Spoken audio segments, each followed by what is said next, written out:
The Secret Garden by Frances Hodgson Burnett. Chapter 2. Mistress Mary Quite Contrary.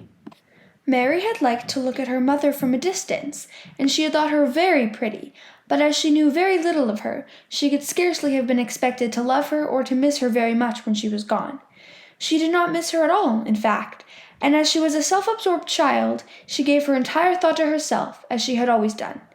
If she had been older, she would no doubt have been very anxious at being left alone in the world, but she was very young, and as she had always been taken care of, she supposed she always would be. What she thought was that she would like to know if she was going to nice people, who would be polite to her and give her her own way as her ayah and the other native servants had done. She knew that she was not going to stay at the English clergyman's house where she was taken at first. She did not want to stay. The English clergyman was poor and he had 5 children, all nearly the same age, and they wore shabby clothes and were always quarreling and snatching toys from each other. Mary hated their untidy bungalow and was so disagreeable to them that after the first day or two nobody would play with her.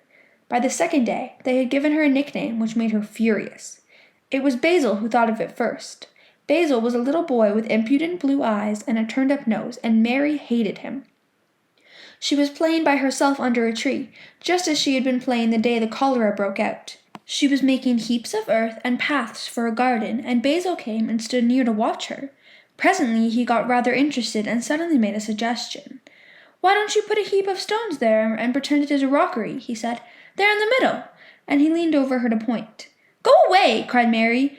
"I don't want boys. Go away!" For a moment Basil looked angry, and then he began to tease. He was always teasing his sisters. He danced round and round her and made faces and sang and laughed.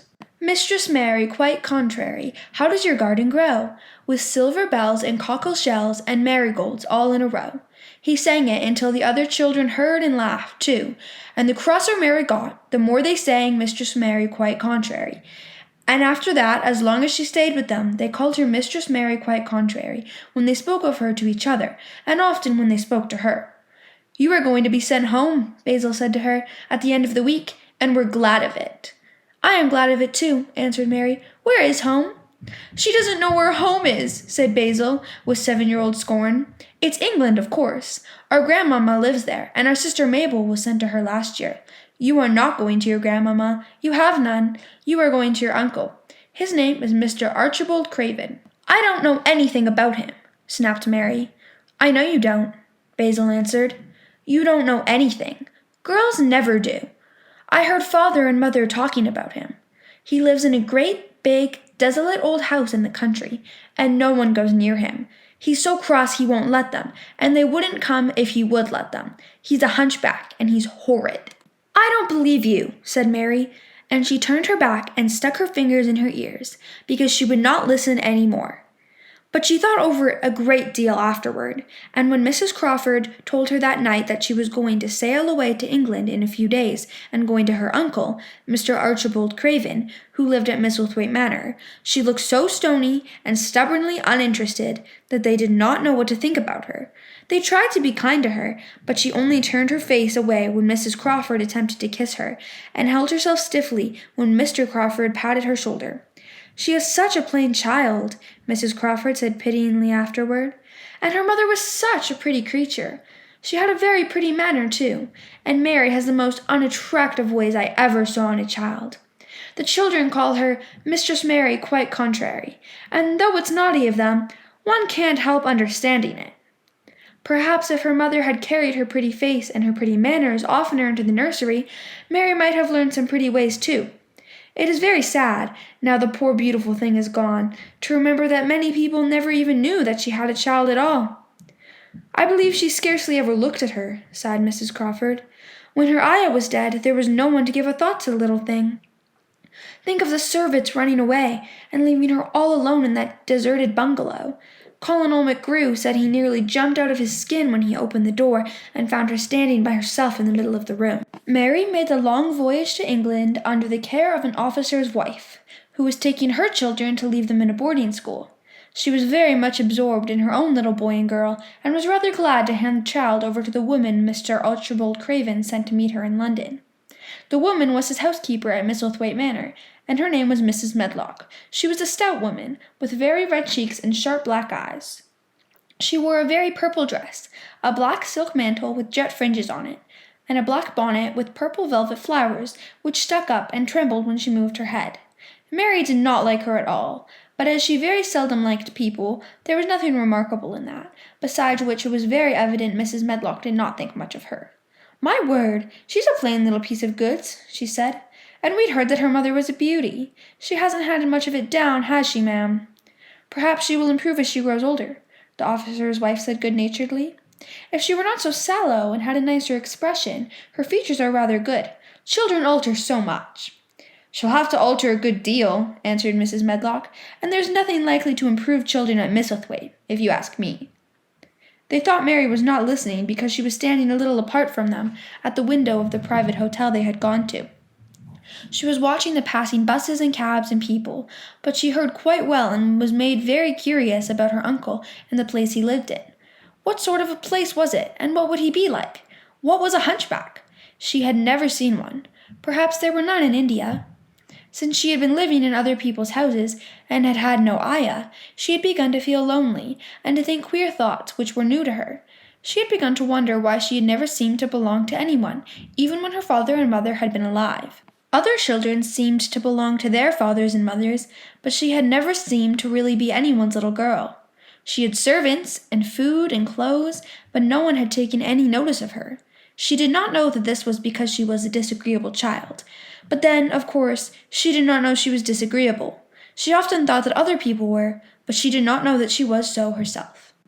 She thought Mrs. Medlock the most disagreeable person she had ever seen, with her common, highly colored face and her common, fine bonnet. When the next day they set out on their journey to Yorkshire, she walked through the station to the railway carriage with her head up and trying to keep as far away from her as she could, because she did not want to seem to belong to her. It would have made her very angry to think people imagined she was her little girl. But Mrs. Medlock was not in the least disturbed by her and her thoughts. She was the kind of woman who would stand no nonsense from young ones. At least, that is what she would have said if she had been asked. She had not wanted to go to London just when her sister Maria's daughter was going to be married, but she had a comfortable, well-paid place as a housekeeper at Misselthwaite Manor, and the only way in which she could keep it was to do so at once what Mr. Archibald Craven told her to do. She never dared even to ask a question. "Captain Lennox and his wife died of the cholera," Mr. Craven had said in his short, cold way. "Captain Lennox was my wife's brother, and I am their daughter's guardian. The child's to be brought here. You must go to London and bring her yourself." So she packed her small trunk and made the journey. Mary sat in her corner of the railway carriage and looked plain and fretful. She had nothing to read or to look at, and she had folded her thin little black-gloved hands in her lap. Her black dress made her look yellower than ever, and her limp light hair straggled from under her black crape hat. "A more marred-looking young one I never saw in my life," Mrs. Medlock thought. Marred is a Yorkshire word and means spoiled and pettish. She had never seen a child who sat so still without doing anything, and at last she got tired of watching her and began to talk in a brisk, hard voice. "I suppose I may as well tell you something about where you are going to," she said. "Do you know anything about your uncle?" "No," said Mary. "Never heard your father and mother talk about him?" "No," said Mary, frowning. She frowned because she remembered that her father and mother had never talked to her about anything in particular. Certainly they had never told her things. "Humph," muttered Mrs. Medlock, staring at her queer, unresponsive little face. She did not say any more for a few moments, and then she began again. "I suppose you might as well be told something, to prepare you. You are going to a queer place." Mary said nothing at all, and Mrs. Medlock looked rather discomfited by her apparent indifference, but after taking a breath, she went on. "Not but that it's a grand big place in a gloomy way, and Mr. Craven's proud of it in his way, and that's gloomy enough too. The house is 600 years old, and it's on the edge of the moor, and there's near 100 rooms in it, though most of them shut up and locked. And there's pictures and fine old furniture and things that's been there for ages, and there's a big park round it, and gardens and trees with branches trailing to the ground, some of them." She paused and took another breath. "But there's nothing else," she ended suddenly. Mary had begun to listen in spite of herself. It all sounded so unlike India, and anything new rather attracted her. But she did not intend to look as if she were interested. That was one of her unhappy, disagreeable ways. So she sat still. "Well?" said Mrs. Medlock. What do you think of it?" "Nothing," she answered. "I know nothing about such places." That made Mrs. Medlock laugh a short sort of laugh. She said, "But you are like an old woman. Don't you care?" "It doesn't matter," said Mary, "whether I care nor not." "You are right enough there," said Mrs. Medlock. "It doesn't. Well, you're to be kept at Misselthwaite Manor for I don't know, unless because it's the easiest way. He's not going to trouble himself about you, that's sure and certain. He never troubles himself about no one." She stopped herself as if she had just remembered something in time. "He's got a crooked back," she said. "That set him wrong. He was a sour young man and got no good of all his money and big place till he was married." Mary's eyes turned towards her, in spite of her intention not to seem to care. She had never thought of the hunchback's being married, and she was a trifle surprised. Mrs. Medlock saw this, and as she was a talkative woman, she continued with more interest. This was one way of passing some of the time, at any rate. She was a sweet, pretty thing, and he'd have walked the world over to get her a blade of grass she wanted. Nobody thought she'd marry him, but she did, and people said she married him for his money. But she didn't. She didn't, positively. When she died, Mary gave a little involuntary jump. "Oh, did she die?" she exclaimed, quite without meaning to. She had just remembered a French fairy story she had once read, called Riquet à la Houppe. It had been about a poor hunchback and a beautiful princess, and it had made her suddenly sorry for Mr. Archibald Craven. "Yes, she died," Mrs. Medlock answered, "and it made him queerer than ever. He cares about nobody. He won't see people. Most of the time he goes away, and when he is at Misselthwaite, he shuts himself up in the west wing and won't let anyone but Pitcher see him. Pitcher is an old fellow, but he took care of him when he was a child, and he knows his ways." It sounded like something in a book, and it did not make Mary feel cheerful. A house with 100 rooms, nearly all shut up and with their doors locked, a house on the edge of the moor, whatsoever a moor was, sounded dreary. A man with a crooked back who shut himself up also? She stared out the window with her lips pinched together, and it seemed quite natural that the rain should begin to pour down in grey slanting lines, and splash and stream down the window panes. If the pretty wife had been alive, she might have made things cheerful by being something like her own mother, and by running in and out and going to parties as she had done in frocks full of lace. But she was not there any more. "You needn't expect to see him, because 10 to 1 you won't," said Mrs. Medlock, "and you mustn't expect that there will be people to talk to you. You'll have to play about and look after yourself. You'll be told what rooms you can go into and what rooms you're to keep out of. There's gardens enough, but when you're in the house, don't go wandering and poking about. Mr. Craven won't have it." "I shall not want to go poking about," said sour little Mary, and just as suddenly as she had begun to be rather sorry for Archibald Craven, she began to cease to be sorry and to think he was unpleasant enough to deserve all that had happened to him.